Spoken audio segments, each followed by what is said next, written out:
What we've got here is a KitchenAid Professional that, I don't know, it's probably about a decade old, and it's working great up until about a week ago. I was mixing bread and it would just come around to a certain point and then seize up. The motor would still run, kind of hum, but it just wouldn't move.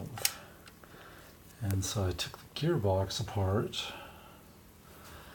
and everything in it looks pretty good except this part. Tooth missing there, tooth chowdered up right there, and then a couple more teeth missing right there. Now this has like a keyed back and fits on top of this. And then there's a snap ring that keeps it in place once it's down in here. But you know, that drives the accessory ports, the accessory piece here. And you can see on this, that's chewed up a bit.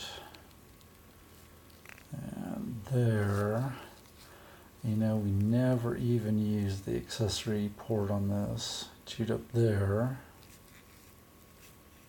Chewed up there.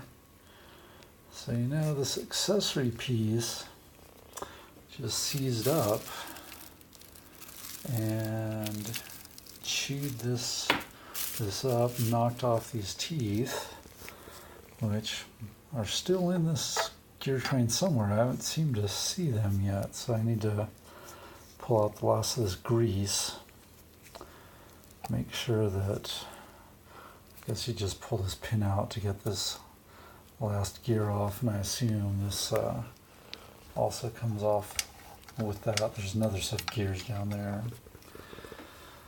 But yeah, it looks like this accessory piece is going to be, I don't know, probably $30 to get a replacement of this and this. But I think I may, you know, we never use the accessory port. It seems like it's a failure waiting to happen. I think I may just glue up this hole, put some epoxy in this hole, and then put this piece back on, since this holds this drive piece in place, and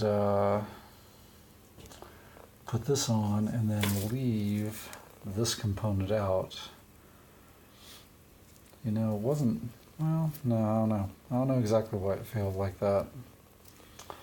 But AV did a teardown of a brand new KitchenAid.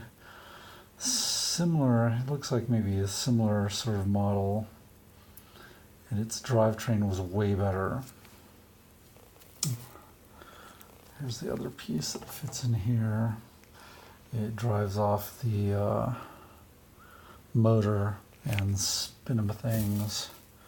This, which drives, well, when it's engaged, it drives this piece. But yeah, see the this thing spins on here until you lock the next piece in. So yeah, I could machine this down, machine all the teeth off this, and then plug it back up with this, maybe even machine these off. I'm not sure, probably wouldn't have to. And I could use the accessory port if I wanted to. Again, get the replacement pieces in, but I don't know. I think I might just goop that up with some epoxy and put it back together, put some new grease in it, and call it good. Although I really do need to find the pieces that came out of here. Make sure they don't end up spinning around in the gearbox. Yeah. Oh, and another thing is this AV's circuit board was kind of just sitting in there. This is actually screwed in a couple places. screw down there. There's a screw holding this piece on, so it's in there pretty decently. Oh, well, all right. So that's the plan as we see it now. Adios.